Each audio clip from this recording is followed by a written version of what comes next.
Kalau kemudian orang-orang di luar punya revolusi mental, kita harus punya revolusi pemikiran dulu. Jangan pernah menganggap bahwasanya orang yang hari ini pintunya rezeki itu banyak daripada kita, berarti lebih disayang dari kita oleh Allah. Tidak. Karena beda antara konsep cintanya Allah dengan konsep cintanya makhluk.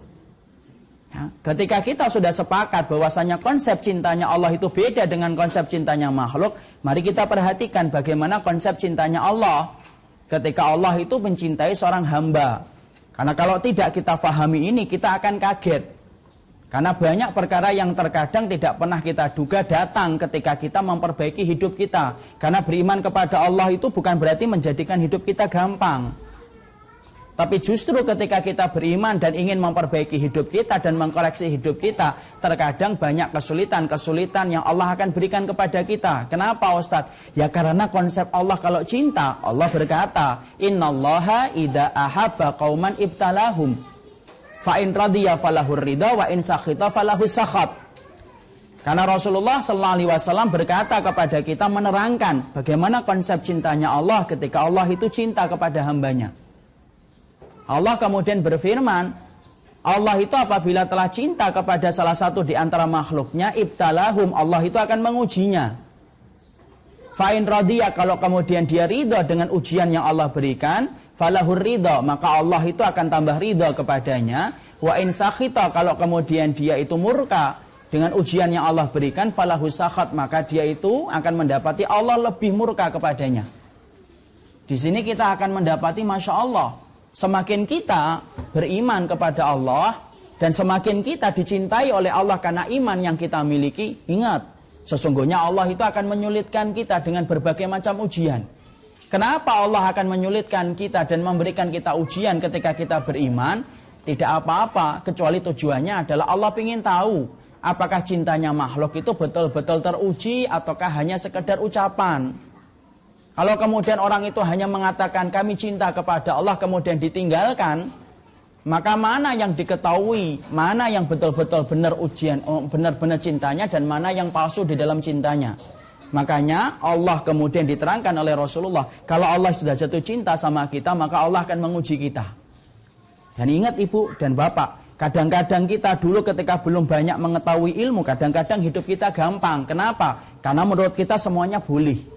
Tapi setelah kita belajar, akhirnya apa? Akhirnya banyak perkara yang dulunya boleh ketika kita masih bodoh, menjadi tidak boleh setelah kita mengkaji ilmu. Karena ternyata tidak gampang beriman kepada Allah dan tidak gampang dicintai oleh Allah. Tapi yang pasti kalau sudah dicintai oleh Allah, kelak dalam kehidupan di akhirat, menjadi orang yang paling nikmat hidupnya. Karena alat Allah membayar setiap orang yang diuji itu adalah bayarannya surga. Kita ambilkan contoh kisah nyata bagaimana kadang-kadang orang yang berilmu dan beriman justru ujiannya berat. Saya ambilkan dua kisah nyata yang saya ambil dan saya jumput dari kisah-kisah nyata dari para jamaah-jamaah yang saya temui dalam perjalanan dakwah. Yang pertama, saya pernah menemukan seorang bapak-bapak setengah baya, paruh baya, datang kepada ana dalam kajian tafsir. Lalu kemudian beliau itu bercerita tentang orang tuanya. Lalu kemudian menetes air matanya semakin deras, dan betul-betul sedih. Lalu kemudian dia menceritakan, bapak saya Ustadz itu terkena penyakit. Ketika didiagnosa di rumah sakit, maka semua hasilnya adalah negatif. Negatif. Sang dokter pun sempat bingung, ini penyakit apa? Kok dadanya terasa sakit, tapi dicek semuanya negatif, tidak ada yang positif dari penyakit itu. Maka kemudian akhirnya sang dokter berkata ini cuma mungkin pikiran aja, bawa pulang. Ya, karena kita juga harus paham fitnah yang tidak pernah cuti dalam setiap zaman itu apa? Salah satunya fitnah sihir. Karena bisa jadi bapak itu kena sihir. Maka bapak itu punya 3 anak. Maka kemudian yang menjadi jamaah anak itu anak yang ketiga. Beliau cerita setelah dibawa dari rumah sakit, dibawa pulang, maka kedua kakak saya sepakat untuk membawa bapak saya ke orang pinter supaya kemudian mendapatkan mantra-mantra dan jimat supaya sembuh dari penyakit yang timbul di dadanya. Bapak yang terakhir ini, yang menjadi anaknya bapak tadi yang terakhir ini, kemudian tahu bagaimana hukumnya ketika membawa pasien ke orang pintar, apalagi dengan syarat-syarat yang telah ditetapkan oleh dukun. Maka dia berusaha menyampaikan kepada kedua kakaknya bagaimana supaya bapaknya itu tidak dibawa ke orang pintar, tapi dibawa untuk diruqyah saja. Tapi apalah daya, kedua kakaknya belum pernah kenal ilmu dan tidak pernah datang ke kajian ilmu. Membedakan ruqyah yang syar'i dengan ruqyah yang syirik itu tidak ngerti.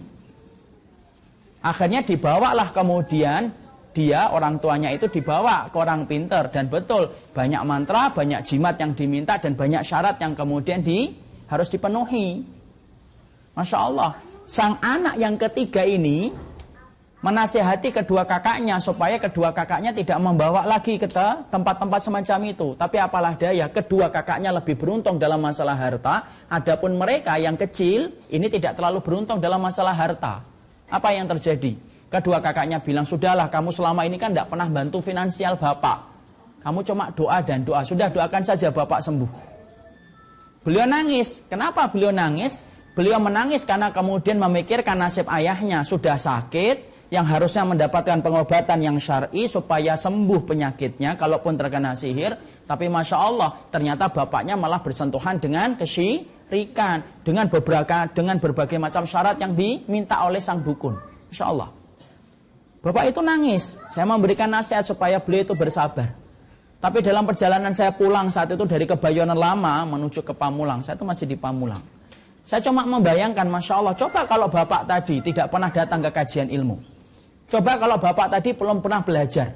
Maka mungkin dia akan menganggap bahwasanya apa yang dilakukan oleh kedua kakaknya itu biasa.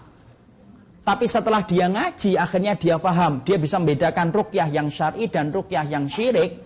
Makanya kemudian menjadikan dia menangis. Kadang-kadang ibu dan bapak, ilmu yang kita pelajari itu akan menjadikan dulunya kita tidak pernah nangis, kita sekarang sering nangis setelah kita paham. Dulunya kita nggak ngerti.